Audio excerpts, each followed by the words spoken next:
Hey everyone, this is Kevin from thechesswebsite.com. Today we are in round 2 of the 2015 Sinquefield Cup. Probably just the most ridiculous tournament all year. We have 10 of the best chess players in the world. 9 of those are actually ranked in the top 10. So it's pretty crazy. Today's featured match, we have Caruana.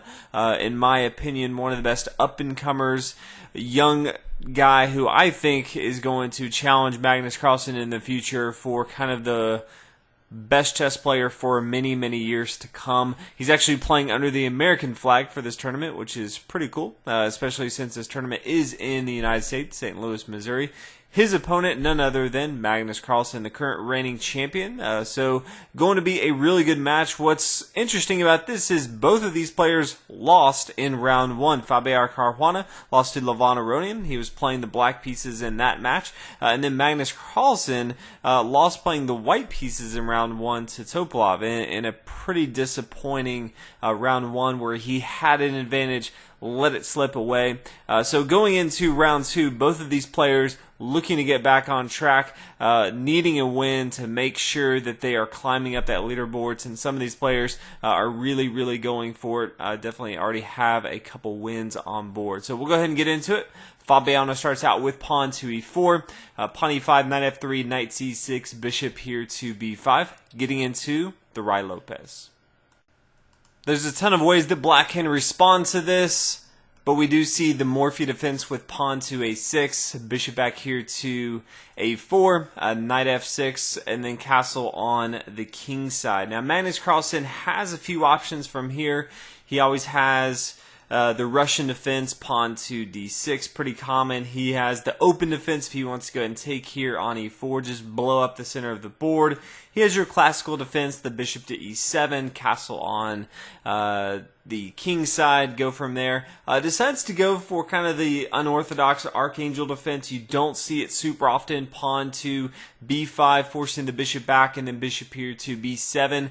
Just kind of prolonging, getting his other bishop involved into the game, castling on the king side, opting more to make sure he controls this long square diagonal here with his bishop on b7, thinking that, okay, this is kind of more important than even the king safety right now. Pawn to a d3, a bishop here to e7, getting ready to castle. Not too much threats on the black king, but decides to go ahead and castle. Knight here to c3, castle on the king side, and then pawn to a3. And Fabiano had a decision. He could play a little bit more aggressive than pawn to a3. Could have played knight to d5 if he wanted to, bishop here to e3. All nice development moves. One's a little bit more aggressive with knight to d5, really putting his opponent to the test. But as you kind of saw through this game, it kind of looked like Fabiano wasn't quite as prepared for the archangel defense. Not sure if he just didn't expect Magnus Carlsen to play that. But all in all, Magnus Carlsen was playing much faster in this game than Fabiano was.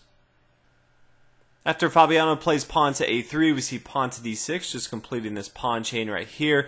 Rook over here to e1, and then queen to d7, completing the development for Magnus Carlsen. A knight back here to e2. Kind of looked at it and said there's no place for this knight to really go here. So decides to go ahead and maneuver it over to the king side. Just try to start an attack on the king side. So knight to e2. Knight back here to d8. Magnus kind of looking at the same thing. Doesn't like any of his options really, so decides to go ahead and move over to the king side as well. Knight to g3, knight here to e6, and then bishop to a2. This is just kind of a waiting move. It's not really improving the position too much. Not really under any threat right now, but just kind of kicking back here to a2, just saying, hey, if anything is going to happen, I'm just going to kind of wait and see. Maybe wasn't prepared for this opening as much as he would have liked, so this is kind of a safe move, still controlling the same thing, and he can kind of feel Magnus Carlsen out to see which direction he wants to go. Rook over here to e8, knight up here to g5, pawn to d5. Magnus Carlsen has, again, that pressure on the light squares in the center of the board, especially with this knight over here on f6. So putting a lot of pressure, bishop, knight, and queen right here. Can always swing his rook over here to d8, put even more pressure on this important d5 square right here. We see knight taking up here on e6, and the queen's going to recapture, and then bishop up here to g5, pinning that down. After pawn to h6, Fabiano decides to go ahead and capture here and give Magnus Carlsen the double bishop pair. So for the rest of the game, Magnus Carlsen is going to be looking to kind of open this board up. Right now, it's kind of clogged with pawns in the center of the board. That's not really where bishops are going to do really well. Bishops are going to do well when there's a lot of space they can control a lot of the board. So this bishop right here, it's kind of blocked in with the pawns, so it can move one square forward. This bishop right here, it's not doing too much at all. So that's kind of Magnus Carlsen's plan. Caruana, on the other hand, he's going to try to continue to keep it clogged up. It's going to be somewhat difficult just because there can be very easily Magnus Carlsen can just trade off material right here. But he's going to try to just continue his pressure as well on the center of the board. So queen here to f3, adding another defender kind of on this d5 diagonal right here. Pawn to c6, doing the same thing, both sides just kind of stacking up right here. Pawn to c4, so you can start to see all the tension in the center of the board. Rook over here to d8, recognizing this is where you want your rooks in the center, especially for this particular game. It's all revolving around the center, and one of these sides is going to come out on top. Now Fabiano decides to go ahead and take on d5, kind of open it up. Pawn taking back on d5. Knight up here to f5. I really like just rook over here to c1, controlling this long open file right here. But decides to go ahead and play for a little bit more aggressive move of knight to f5. Nice little outpost for this knight right now. Bishop here to a g5 outpost, can kind of get aggressive if he wants to. Pawn up here to h4, and then bishop to d2. So Magnus Carlsen feeling a little frisky, trying to get involved into the action down here on his opponent's side. Rook up here to e2. Now pawn taking on e4, and after the pawn captures, you can kind of see Magnus Carlsen's plan right here. His d rook on d8, kind of controlling this, also protecting this bishop here on d2. So he kind of thought this through many moves ahead. So this kind of opened up exactly what Magnus Carlsen wants. Start to open up the board. He's controlling these files with his rooks right now. So things are going pretty well for Magnus Carlsen, in my opinion. Queen over here to f6. After the exchange, the bishop was attacking the queen, so want to make sure that that queen does not fall. Pawn up here to g3, just solidifying this pawn chain right here. King over here to f8. Not doing a ton on board, but just kind of a waiting move as well. Pawn up here to h5. I don't really like the pawn to h5 very much. It allows the bishop to come back here to g5. Just didn't really have to do it, but you know, that's okay. Then pawn up here to a4, pawn to b4. I really don't like this from Magnus Carlsen. Pawn to b4, this pawn right here, it doesn't really have any defense, and Fabiano decides immediately just to play pawn to a5, which is what he should do, because if Magnus Carlsen plays pawn to a5, he has a nice solid pawn chain right here. But after pawn to a5, it's just going to be difficult for this pawn to really have any defense. Now, if he wanted to kind of play a rook here to d4, he first needs to make sure he gets this knight off the board. So maybe bishop here to c8, and then take the knight here on f5, and then he can get his rook down here to d4. But it's still kind of awkward. All in all, this pawn is just kind of sitting there for Fabiano to take. So I definitely don't like that from Magnus Carlsen. Wish he would have just taken.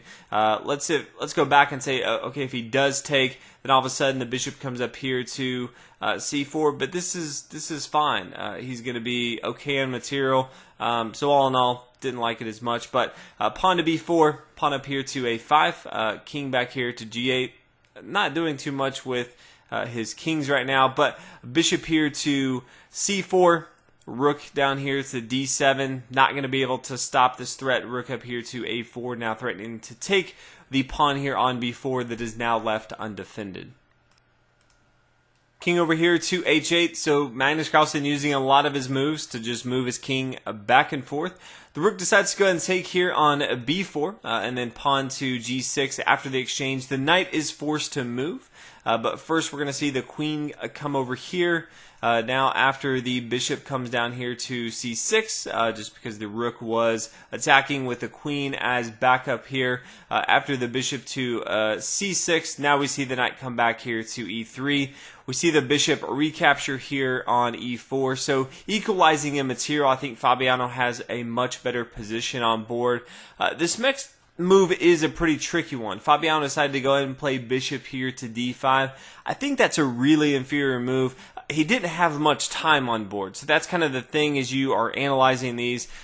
You recognize that Fabiano, being one of the best players in the world, can probably find bishop here to b5, but it's not the easiest find by any means. In this particular case, the pawn takes here on b5, the rook swings over here, taking here on e4, since it was a discovered attack once the bishop moved, and then the queen is kind of threatening right here. This is now a passed pawn that's going to be very difficult for black to deal with the rest of the game. I think Magnus Carlsen is going to have a tough time defending this on board. Fabiano kind of went for a safer play, played bishop here to d5. Definitely not going to lose playing like this, but much safer than if he had a little bit more time, maybe finding that bishop here to b5. After the bishop takes, we see the knight take here on d5, queen over here to c6, knight back here to c3, queen down here to f3. So Magnus Carlsen trying his best to try to find something on board. Queen back here to c2. Rook over here to d8, just trying to try something. You know, double barreling here on the d file is always good. Rook over here to e4, just doubling up with his rooks as well. Magnus Carlsen has a last-ditch effort with rook down here to d2. See if Fabiano will make a mistake. Unfortunately for Magnus Carlsen, that's exactly what Fabiano does. It doesn't seem like he recognized that the bishop was here on g5, was running out of time. What's interesting is that after this next move, after 40 moves, which is kind of where we're at right now, where this is move 39, after each player moves their next move, they have another hour extended. So they have 2 hours for the first 40 moves, and then after move 40, they get another hour. Unfortunately for Fabiano, he made a disastrous play and played rook taking on d2. Just did not see this bishop here on g5, I think. That's got to be the only way that this makes any sense. After rook down here to d2, there's just no stopping Magnus Carlsen now. Can't take back with his queen. The bishop's just going to come down. So all in all, this is going to be very bad. Threatening check right now, and then checkmate. So Magnus Carlsen, very, very easy victory from here. So Fabiano, after he had only a few moves ago, kind of the lead, kind of went down a drawish path, I think, kind of a safe route. But no way he should have lost that. Played a bad move. Magnus Carlsen goes on to take the victory. So Magnus Carlsen, first 2 games, I don't really feel like he's playing as well as he could for sure. I think he squeaked out a win in round 2 that we just covered. So hopefully he can get back on track. I think it's generous for him to have a win right now. Fabiano following the first 2 games, it's going to be tough for him to defend his title. Last year he won the first 7 rounds, which is just absurd to think about, and for him to lose the first 2 this time, it's got to be very disappointing for him, especially playing Magnus Carlsen playing so well. But hopefully you guys enjoyed round 2, 2 of the top players in the world, 2 of the youngsters playing so well. So we'll see you guys in the next video, and thanks for watching.